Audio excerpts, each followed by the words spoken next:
شیخ سوال میرا یہ ہے کہ یہ جو عقیدہ ماتریدیہ والاشریہ جو ہے یہ کب سٹارٹ ہوا تھا؟ اس سے پہلے جو عقائد تھے وہ کیا تھے لوگوں کے؟ عقیدہ امام ابو منصور ماتریدی سے پہلے والے جو لوگ اوپر کے جو لوگ ہیں، اور یہ منصور بن حلاج کس زمانے میں پیدا ہوا تھا جس نے عقیدہ وحدت الوجود نکالا، اور اس وقت کے جو لوگ تھے علماء جو تھے ان کا عقیدہ کیا تھا، اور اس کو پھانسی دی گئی جو اس وقت قاضی القضاء کون تھا، اور وہ زمانہ کون سا تھا، خلیفہ کون سا تھا؟ تو جو اس وقت کے جو یہ امام تھے قاضی ابو یوسف ہوں یا امام محمد ہوں ان کا عقیدہ کیا تھا؟ کیا ان کا عقیدہ وہ والا تھا جو فقہ اکبر میں یا عقیدہ شرح طحاویہ میں بیان کیا گیا ہے، یعنی کہ امام ابو حنیفہ والا تھا، کہ یا ان کا عقیدہ بھی کوئی اور تھا؟ یا وہ لوگ بھی جو ہے عقائد میں کسی اور کو اپنا امام مانتے تھے، جس طرح کہ آج کل کے دیوبند والے جو ہیں ان سے جب یہ سوال کیا جاتا ہے کہ جی آپ عقائد میں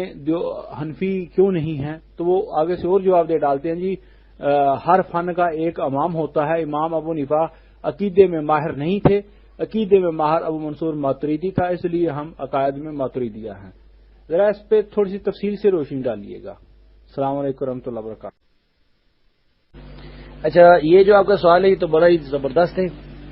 یہ تو دین کے یعنی بنیادی مسئلے میں۔ اچھا، تو اس میں یہ ہے نا کہ سب سے پہلے تو یہ سمجھیں کہ نبی صلی اللہ علیہ وسلم نے فرمایا خیر الناس قرنی، سب سے بہترین میرا زمانہ ہے، ثم الذین یلونہم، پھر وہ جو قریب کے لوگ ہیں، ثم الذین یلونہم، پھر وہ جو قریب کے لوگ ہیں۔ تو یہ پہلا یعنی زمانہ رسول اللہ صلی اللہ علیہ وسلم کا، پھر جو ہے اس میں صحابہ بھی ہیں، دوسرا زمانہ جو ہے قریب والا تابعین کا، اور اس کے بعد تیسرا زمانہ تبع تابعین کا۔ صحیح ابن حبان میں ایک روایت میں چوتھی دفعہ بھی آیا ہے ذکر۔ تو یہ بہرحال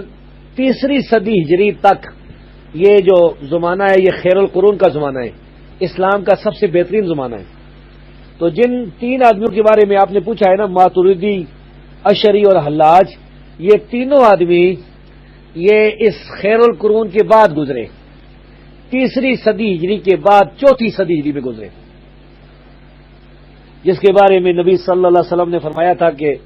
یعنی لوگ جو ہیں وہ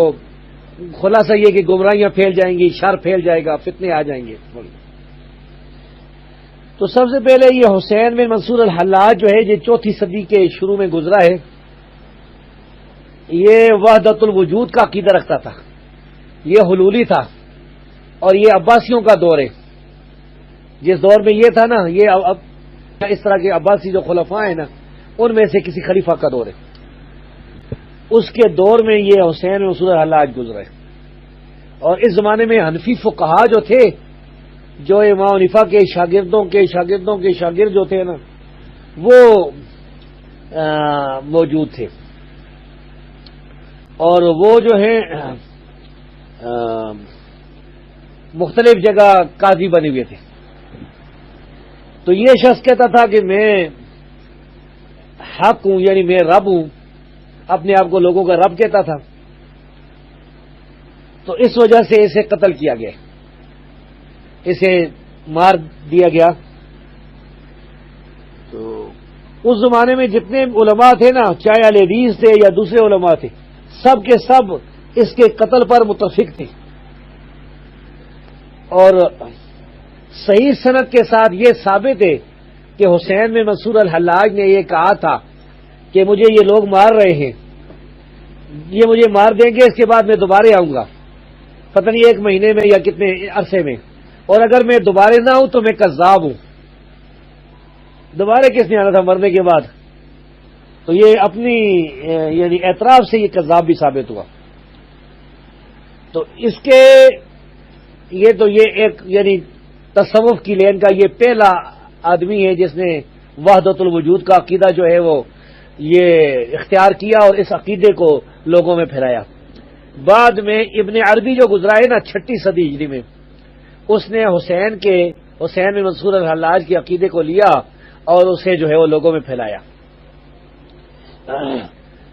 اور حسین بن منصور کے بارے میں بعد میں 8ویں صدی ہجری کے بعد جو صوفی آئے نا، گمراہ قسم کے لوگ، وہ اسے اچھا کہنے لگے، اس کی تعریف کرنے لگے، بلکہ ہمارے اس دور میں کچھ لوگوں نے کتابیں بھی لکھی ہیں اس کے دفاع میں۔ اچھا جی، چوتھی صدی ہجری تھی، اس صدی میں ابو الحسن اشعری نام کے ایک آدمی تھے۔ ان کا اصل نام تو اور ہے، لیکن اس کنیت اور لقب سے مشہور ہوئے۔ تو یہ پہلے معتزلی گمراہ تھے، منکر حدیث تھے، پھر یہ توبہ کر کے سنی ہوئے اور معتزلہ پر رد شروع کیا، اور ان کی بڑی خدمات ہے۔ اس کے بعد آخری عمر میں جب ان کی آخری وقت آیا تو اس دور میں ان کا عقیدہ بالکل صحیح ہو گیا، صحیح اہل سنت کے عقیدے پر آ گئے اور محدثین کے عقیدے پر آ گئے۔ امام اہل سنت احمد بن حنبل رحمہ اللہ نے لوگوں کو جو دین کی بنیادی باتیں بتائی تھیں اس عقیدے پر آ گئے، اور انہوں نے پھر کتابیں لکھی ہیں، جن میں سے کتاب الابانہ جو ہے وہ مشہور ہے، چھپی ہوئی ہے، ہو سکتا ہے اس کے انگریزی میں بھی ترجمے ہوں، بہرحال یہ بہت مشہور کتاب ہے۔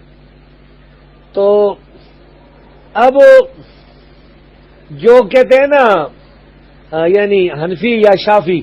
کہ ہم ابو الحسن اشعری کے مذہب پر ہیں،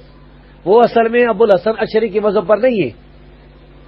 اس لیے کہ ابو الحسن اشعری کی زندگی کے 3 دور ہیں، ایک معتزلی دور، ایک نیم سنی دور، اور ایک جو ہے وہ صحیح سنی دور۔ تو صحیح سنی دور کو تو وہ لیتے نہیں، اور جو نیم دور ہے جس میں اس کے اندر بہت سی غلطیاں باقی تھیں، اس کو لے کر یہ عقیدے جو ہے انہوں نے بنا لیے۔ تو یہ لوگ اصل میں ابو الحسن اشعری کے پیروکار بھی ہیں۔ حسن اشعری کے بعد ابو منصور ماتریدی نام کا ایک آدمی گزرا۔ یہ ایسا شخص ہے جس کے بارے میں ہماری اسماء و رجال کی کتابیں جو خاموش ہیں، مجہول قسم کا آدمی ہے، اس کے نہ حافظ ذہبی نے کوئی ذکر کیا ہے، نہ دوسرے بڑے بڑے جو اسماء و رجال کے علماء تھے جو اس کے بعد آئے ہیں، کسی نے بھی اس کا ذکر نہیں کیا، یعنی ان کے نزدیک کسی کوئی حیثیت نہیں تھی، یہ لم یکن شیء مذکورہ تھا۔ تو یہ ابو منصور جو ہے اس نے اپنی طرف سے عقیدے بنائے بہت سے، قرآن کریم کی جو ہے کے اندر اللہ تبارک و تعالیٰ کی جو صفات ہے ان کی تعویل کے ذریعے انکار کیا۔ اسی طرح اس نے یعنی قرآن کریم کو اللہ کا کلام جو ہے وہ تسلیم کرنے سے انکار کیا اور بہت سی گمراہیاں پھیلائی۔ تو ظاہر ہے کہ جو بدعتی ہوتے ہیں نا گمراہ، ان کو گمراہ و بدعتوں کی باتیں اچھی لگتی ہیں، جو صحیح العقیدہ ہوتے ہیں ان کو صحیح العقیدہ لوگوں کی باتیں اچھی لگتی ہیں۔ تو اکثریت جو کہ بدعتی کی تھی تو انہوں نے ابو منصور ماتریدی کے مذہب کو اختیار کر لیا، اور یہ مذہب جو ہے پھیل گیا پوری عالم حنفیت میں پھیل،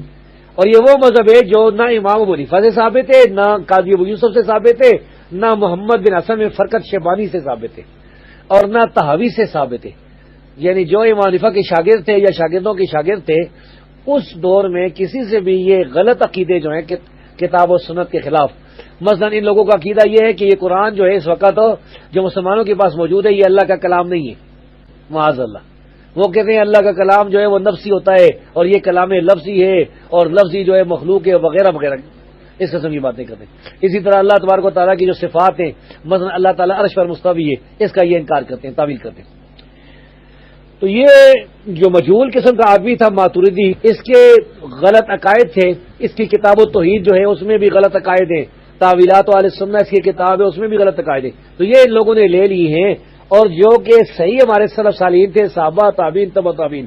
ان کے عقائد کو ان لوگوں نے چھوڑ دیا، اور پھر بھی یہ دعویٰ کرنے لگے کہ ہم حنفی ہیں، اور اس باب میں انہوں نے اپنے جو امام تھے امام حنیفہ انہیں بھی چھوڑ دیا۔ تو یہ چونکہ یہ آپ کا سوال جو ہے یہ بہت تفصیل طلب ہے، اور اب باقی بھائیوں کے بھی ہاتھ کھڑے ہیں تو میں اسی پر اتفاق کرتا ہوں۔ ابو منصور ماتریدی کا بہترین رد